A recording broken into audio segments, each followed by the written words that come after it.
It's The Rock We Live On with Mo and Craig.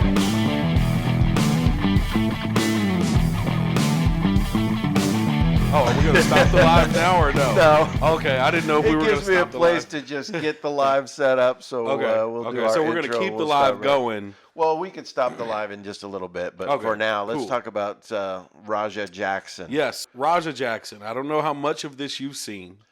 I've seen it. I saw it, and then you told me that you wanted to talk about it, so I've looked into more of it. A little bit more, I okay. do have a little bit knowledge of what's happened. I don't know the significance of it, or what's happening in the whole industry, and definitely not as much as you would know. So I mean, there's been a lot of pro wrestling / MMA personalities that have shared their thoughts on it.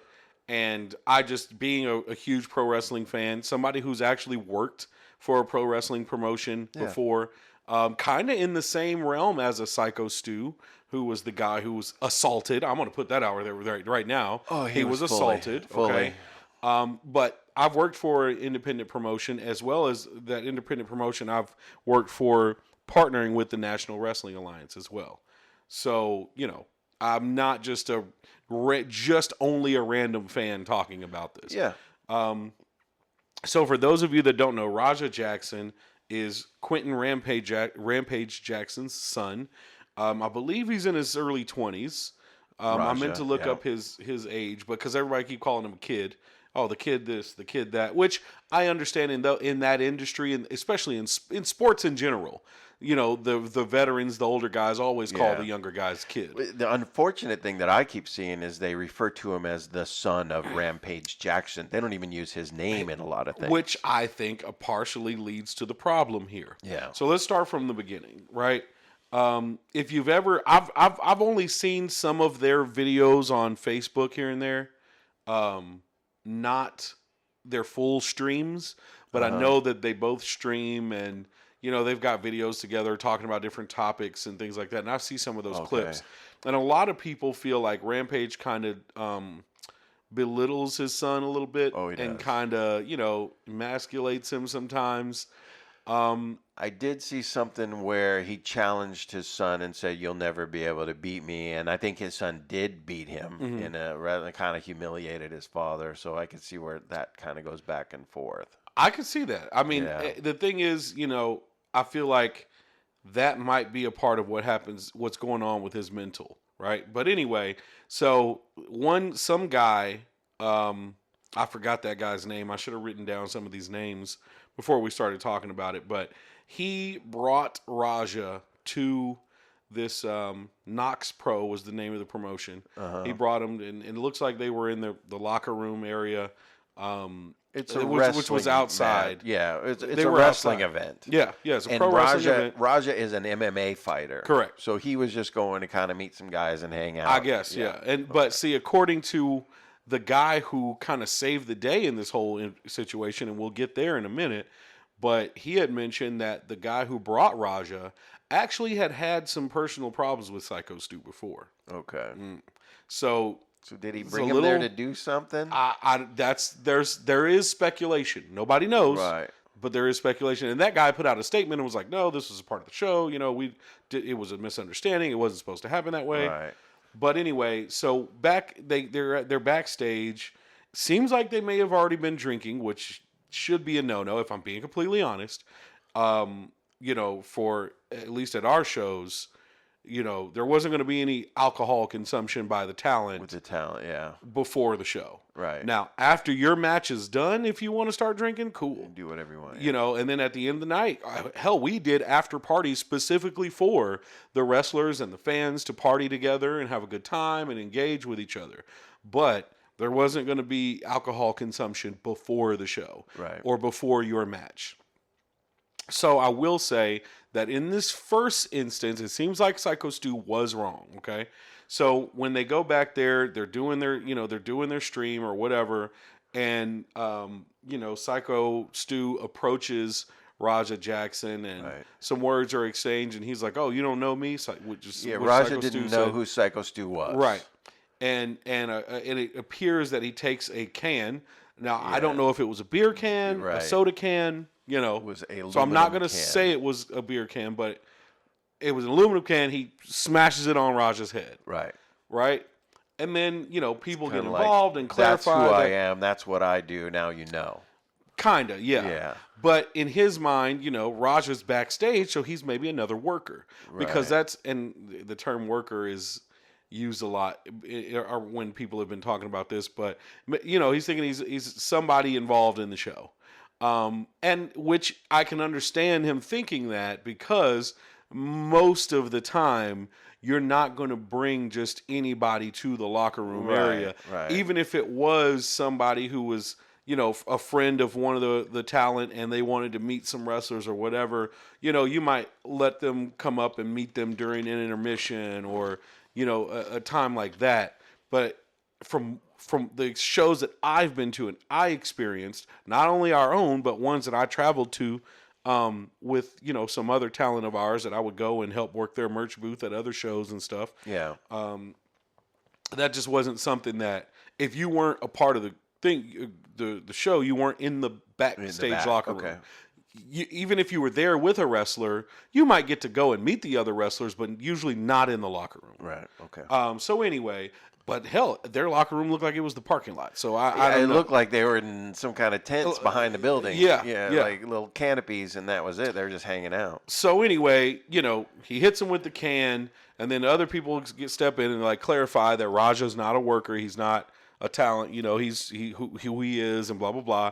And it seems that they squash things, and he apologizes. Right. They shake hands. I saw the apology, and Syko said, "Hey, that was a whole misunderstanding. Sorry about that." And they seemed to be cool about it. And then they set up, the spot where Raja's going to get involved later, which one would make sense if the fans knew who Raja was and that he was there.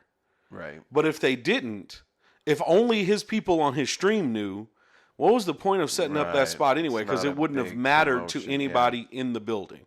But my thing was, if Raja wanted to react aggressively and with violence, he should have done it right at the time where he got hit with the can. Right. No one would have questioned him. Because it would have been a reaction to what had happened to him. It would have been a reaction and it was in the moment. Still on his stream at the time. Yes. Yeah. But instead, he chooses to shake hands. He chooses to accept the apology. Yeah. He chooses to accept being made a part of the show later. Right. Which his dad has been a part of wrestling before, pro wrestling before. Really? Rampage has. He worked for TNA for a bit. He did some stuff with TNA. So Rampage knows how things work in a pro wrestling setting. What I was going to ask you. Is it common to mix and who MMA? Doesn't? Who doesn't know how things work in a pro wrestling setting at this point? Well, I mean, not everybody does, but is it common to mix MMA fighters with these wrestling fighters? Yes. They're more putting on a show. MMA is more like, kill somebody with your hands. Well, and wrestling is more of a show, and they rehearse, and they still do some things, but they're not trying to hurt anyone. Some of them are big fans of pro wrestling. A good buddy of mine, Adrian Thomas, Boumaye. He's a great MMA fighter and a great pro wrestler. He does both. He's been a fan of pro wrestling his entire life, but he's also been a fan of MMA, so he does both. So there are a lot of, MMA guys that do have respect for wrestlers, and then especially those that go and get involved in pro wrestling and they see how strenuous the schedule is and how much work it takes and stuff. So yes, it is not uncommon for them to mix. Okay. However, from what I understand and from what I saw, now I didn't watch the full stream, and even the parts of the stream that I did watch, I didn't really see the comments that were going, a part of it. I just saw the physical. But apparently a lot of people were saying that Raja's followers were kind of hyping him up and, oh, you let this guy do this to you and punk you out and da-da-da-da. And then he was saying, and right before it was time for him to get into the ring. So boom, some time goes by. He accepts the apology. Right before it was time to get in the ring, I saw a clip where he's like, yeah, they just told me to go in there and slam him. And they told me to blah, blah, blah. They told me to get in there and do this and do that. Well, you don't get someone involved that does not do that for a living without teaching them or showing them what to do. Right. There's got to be some kind of, yeah. I'm pulling the curtain back here a little bit, but I mean, it is what it is. If you're going to watch pro wrestling at this point, you're going to. If you're not, you're not. But I've done several roles around the pro wrestling realm. The street team, I've been the setup guy who was setting up the ring and the chairs and everything. I've done security work where I had to be hit and, take bumps and those kind of things. I've done microphone work. I've been the guy clicking people as they're coming through the door. I've been personal security for some of the bigger name wrestlers that we brought into town. Yeah, cool. I've done all that. When it is time for you to actually get involved in some way, people show you what you're supposed to do. Yeah. They give you, because if you don't know, number one, you could get hurt. Right. Seriously. You hurt yourself. You could hurt yourself. You could hurt the other person. And two, you could make the show look like shit. Right. Especially if this is a show that is going to be on TV in some way or is being recorded for video purposes, to be put out on the internet. Yeah. You don't want your show to look like shit. And I saw something, and you'll probably get to it, where Raja was actually injured in a fight that he was in, and he wasn't supposed to be doing anything physical. So Rampage said that he had gotten. So Rampage put out a statement after all this. Yeah. Yeah. But we'll get to that. I figured, but he shouldn't have been doing much, and they should have been looking out for him anyway. Yeah. By saying, hey, do this, do that, and you'll be fine. Yes. So the move that he was supposed to have gotten in there and delivered, which again, to me, didn't make sense if the fans did not. Now, we don't see this on video. So maybe at some point in the night, maybe the ring announcer did say, hey, guys, we've got Raja Jackson, in attendance. He's sitting right over here, whatever. Because that's usually how you would do something like that in a wrestling show. Yeah. You bring some attention to a higher name individual that's there watching the show. So maybe they did do that.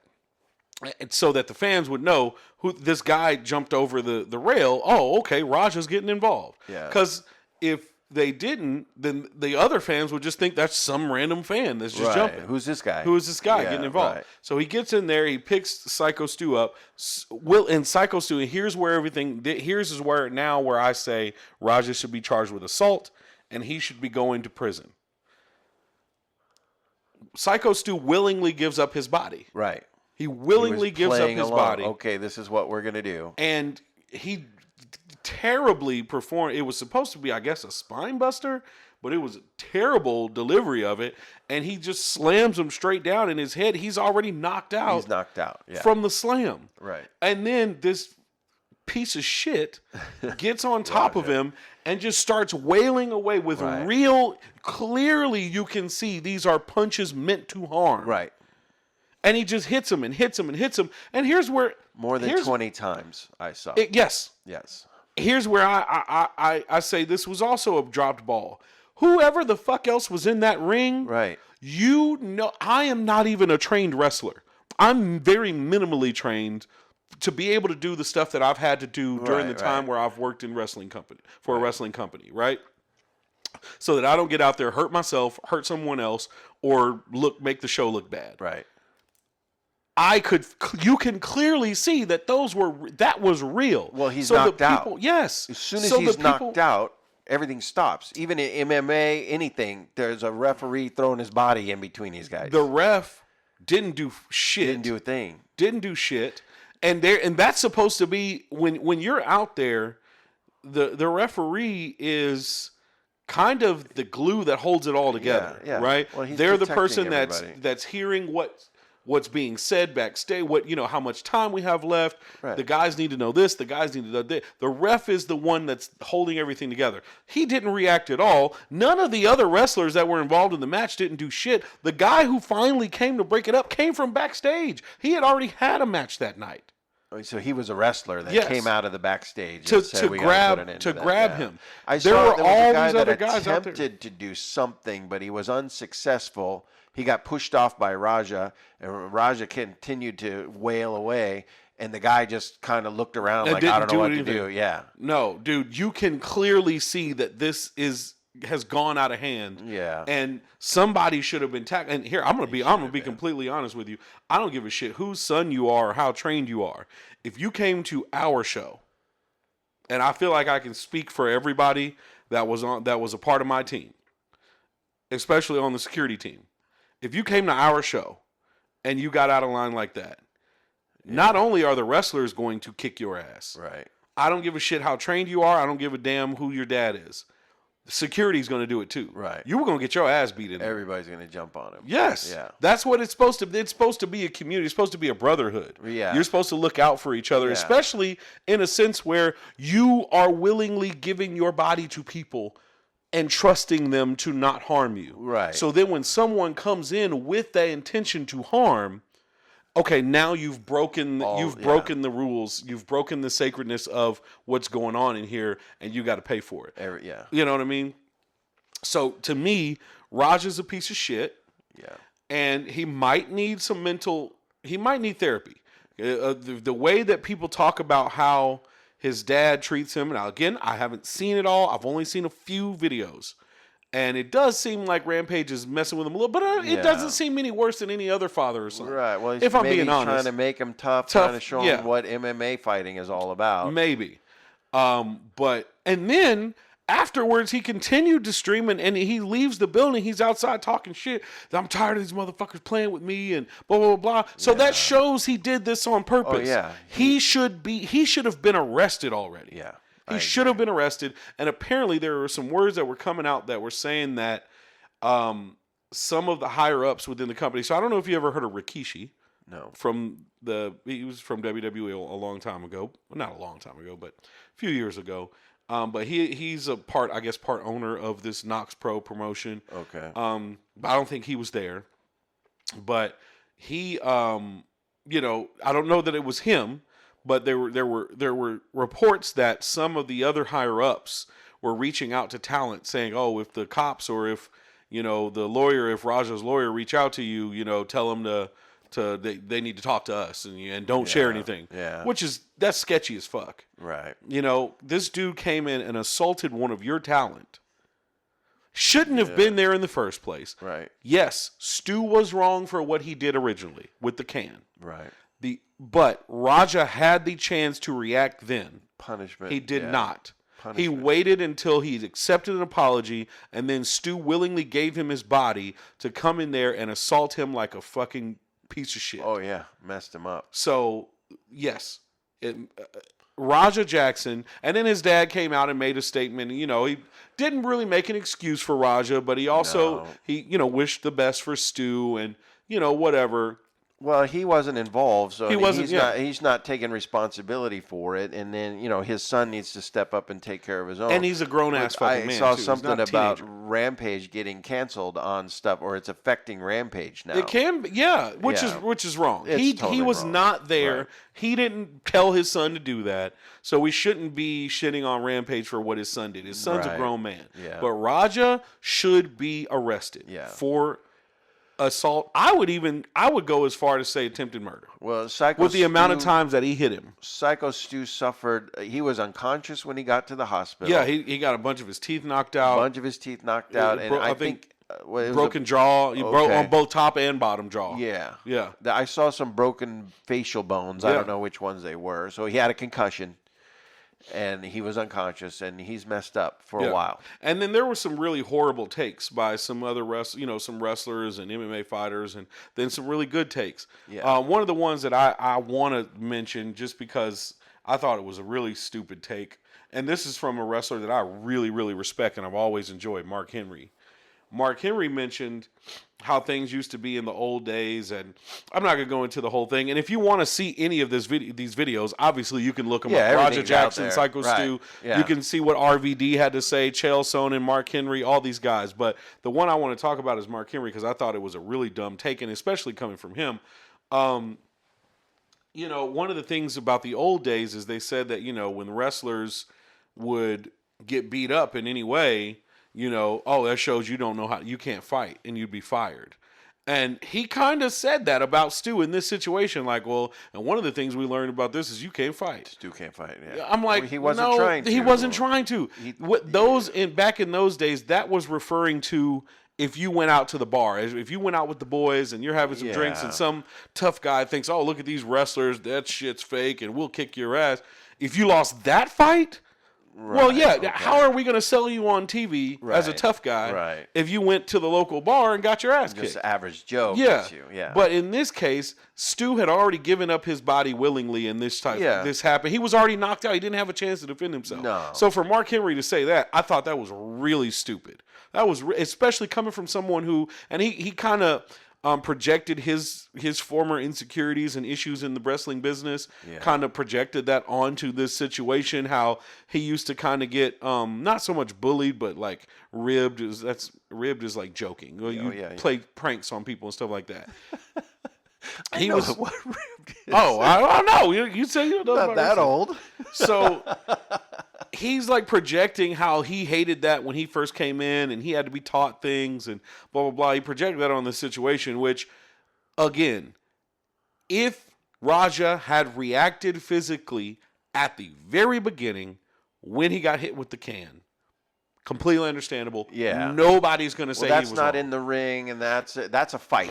Yes. You hit me with a can, I'm going to hit you back. Yes. That's a fight. But once you shake the guy's hand, right, and you say accept it's his all cool apology and wait for the show to begin. and then you choose to be involved in the show later. And again, it's a show. It's not an MMA fight. Yeah. It's a show. So you don't come in, guns, trying to kill guns blazing, trying to hurt somebody. And if you don't know how to throw a working punch, even if you got to throw a real punch, you're not going to throw it while the guy's laying on the ground, and you're not going to throw 20-something of them. And don't they do, like, they pull a punch or they'll do a chest slap, or he's not pounding his face to try to break bones and lose teeth. That just doesn't happen. I as much as I know about it, that's not what they're there to do. Yeah, it was a shitty situation done by a shitty guy. Yeah, I agree. Who may need some mental help. Yeah, he went way over. He may need some mental help. A lot of people have mentioned prove that. himself or what, but he did it all wrong. But yeah, you are a piece of shit for that, Raja. Well, if you've joined in and you're following along on our live on TikTok, we appreciate you. Like and follow our page and check out our podcast. We're recording a podcast right now that'll be available in the next couple of days. And you can find that on Spotify, YouTube, Amazon, Apple, and we're newly on Patreon. So there might be some extra things there for you to find. But we appreciate your likes and follows. And check out some of our other podcasts that we've had posted. And if you have a comment for us, any questions, anybody chiming in on the MMA, WWE stuff right now, or let us know where you're from or how you found us, we'll answer some questions. We're going to turn off the live here in just a minute as we continue our podcast. But we certainly appreciate you guys checking us out and looking further into what we're offering here. Indeed. Please come back. Come back sometime, please. Come back. So I guess that's about what we have on that. We're going to move. Yeah, sorry, I went wrong on that. I know we're kind of on a time crunch today, and I went a little long. A big time crunch, but we did want to talk about my partner Mo knows. I do. I know a lot of things. He knows things. We've determined he is wise beyond his years. For sure. And we've had some viewers like you, listeners, and people writing in and asking us some questions that they need some help. They need some life advice. Right. And Mo knows. Mm-hmm. So I think we said the last time, why guess when Mo knows best? I almost messed it up again. Why guess when Mo knows best? Why guess when Mo knows best? Which, let's be honest, if you're old enough, you know where we got the Mo knows from. If you're old enough, there was another person who knew back in the 90s. But anyway, yes, Mo kind knows. of rhymes with Mo. It does rhyme with Mo. But you know what? He didn't give his opinion very much. He just showed you what he could do. Exactly. There you go. He knew how to do it. Yep. So don't invite him to the pickup game. But we do have a couple of questions. If you want to get right into this, let's get into one of them. We can do a couple of questions, and then we're gonna probably switch off the live. And if you want to hear the answer to the question, you're gonna have to watch the podcast. There you go. So here we go. A listener wrote in, I'm a single mom, juggling bills, rent, and kids who think money grows on Wi-Fi. Traditional side hustles aren't cutting it. A friend jokingly suggested that I start an OnlyFans. Oh, shit. At first, I laughed, but now I'm wondering, is turning to OnlyFans a bold, modern solution or just a 2025 version of selling Avon door-to-door with a lot less door-to-door? Mo knows. Mo does know. All right, well, you're going to get me canceled again.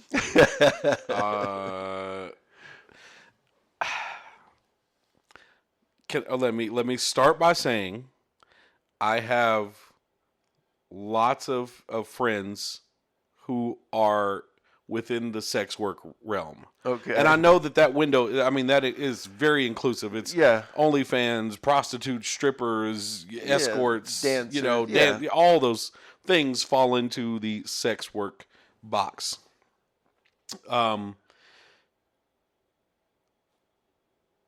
Here's the thing. Get your money. Get your money, right? But do what you got to do. Understand that there are certain parts of your life and certain people who will not want to be involved with you in certain ways if that is the route that you take. Right?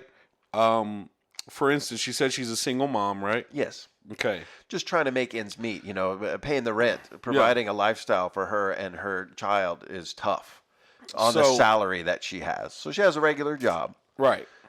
But it's not cutting it. So here's one. You got to think about, so here, I'm going to just give you a few things why I'm not for or against the decision. I'm just giving you the things to think about. One, will your job fire you if they found out you had it? Right. Okay? Because our jobs know that we do this. Right. We are, I'm going to make sure I don't say anything that goes way beyond, and like, oh no, we can't be associated with that guy. He can't represent our business. Right. Saying or doing things like that.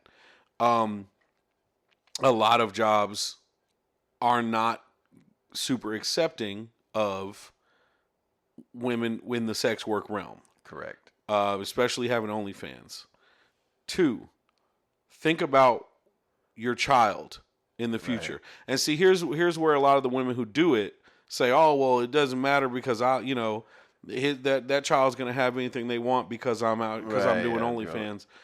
But what they may also have is that embarrassment of going to school and some kid bringing up the fact that you're nude on the internet. Right. Well, and the internet is forever. So somewhere down the line, they could older literally kids could find out this is your mom. And literally and here's the thing.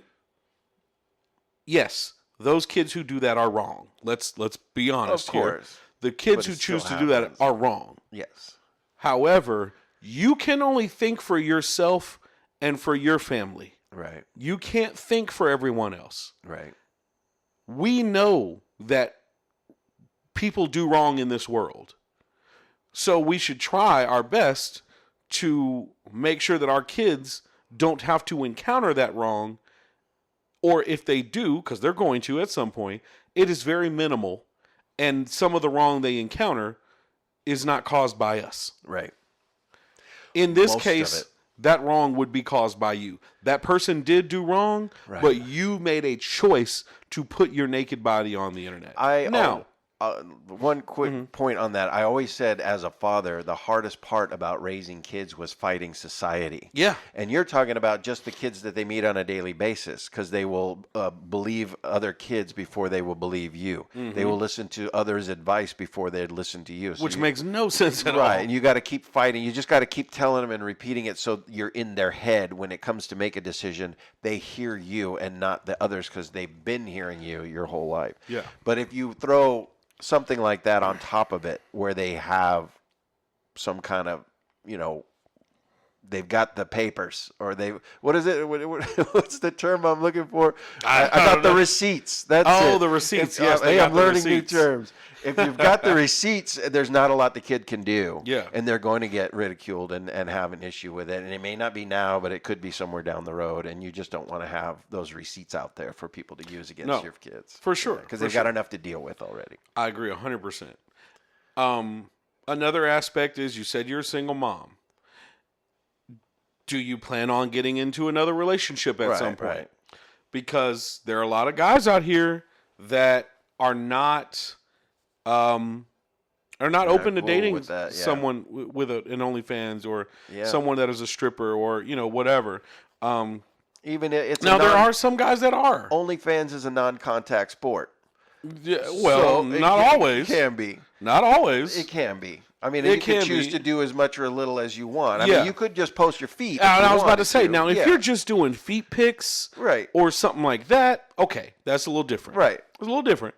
But, like, personally, even though I have friends who are very nice young women who I'm not judging whatsoever, but I would not date them because of them doing OnlyFans. Right. That's just not something that just comes I with see a stigma. And especially as a girl dad, I don't want my daughter growing up thinking that that's an option for her. She should be doing that. Definitely. So I can't have that person being an influence on my daughter.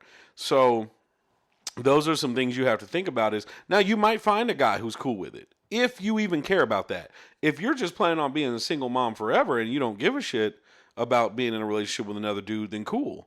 If all those things I just brought up and you're okay with it, and that's the end of that's what I'll say at the end of the day is when I make decisions, I always think about the consequences that can come from that, and even further the consequences of those consequences. Yeah. Right. When I make decisions, I'm like, okay, if I do this, here are the 4 options that could come from it. Based on those 4 options, here are things that could come from that first option. Here are things that can come from that second. Yeah. All the way through. If you are cool with any of the things that you can think of that could potentially come from this, then do it. Do your thing.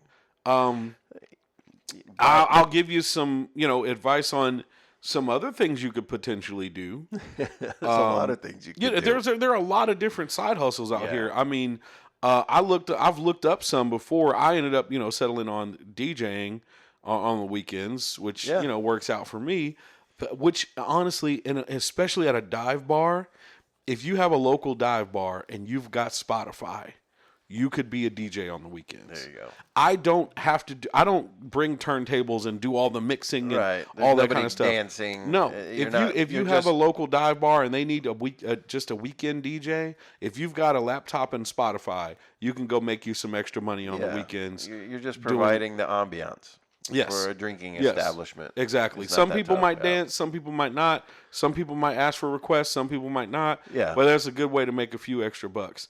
Door dashing and Instacart and those kind of things. Uber, Lyft. Yeah. I mean, even if you don't want to put strangers in your car, Uber Eats. Right. That kind of thing. Or Amazon. You can deliver Amazon packages. And I think there's a way to do that so that you're an independent contractor and work hours that you are comfortable with. Yeah. Yeah. Around your other schedule. So, I mean, plenty other side hustles there. Oh, no. Oh, no. All right. We've had a problem with our camera. We're going to go fix that real quick. Yeah. One of the cameras. I'll just keep talking here. I'm not judging you for potentially wanting to do OnlyFans. If it's something that you have really thought about and maybe you have some friends doing it or whatever the case may be, just think about what it could mean and what the consequences are of it. What could come from you doing OnlyFans. And here's the other thing. This is what I don't understand about OnlyFans. There's so much free porn in the world. Why is anybody paying for OnlyFans? I don't know. I don't know. I will. You know what? I'm going to admit this on the podcast. We didn't need to get all the way. I have done like a little 1 month subscription of an OnlyFans one time. Oh, you found that right person. But it was kind of. Yes, she was hot and it was, whatever, but she was a friend and it was a way for me to, help support a little bit. Is that kind of weird though? She's a friend. She didn't think it was weird. I didn't think it was weird. Whatever. I wanted to see her naked anyway. So that's the other thing is you kind of have to hope and depend on, which here's the thing, guys are disgusting anyway. There's a bunch of guys out here. There's a bunch of dudes out here that want to see you naked. So it's going to succeed, like more than likely. Yeah. But also, I would say look up and check out interviews of women who have done it, who liked it, and still continue to do it. And also look up and check out interviews from women who have done it and it didn't work out for them and they didn't care for it, so that you can get your best perspective from both angles and choose what you want to do. There you go. Yeah. I think the biggest thing is the morality overtakes everything, and especially with a kid, there's other things you can do. Yeah. Work harder, work smarter, not harder, and don't take the easy way out. Or if you're going to just do feet, and that's the other thing. Listen, I will say this. If you're going to do feet, that's a totally different realm.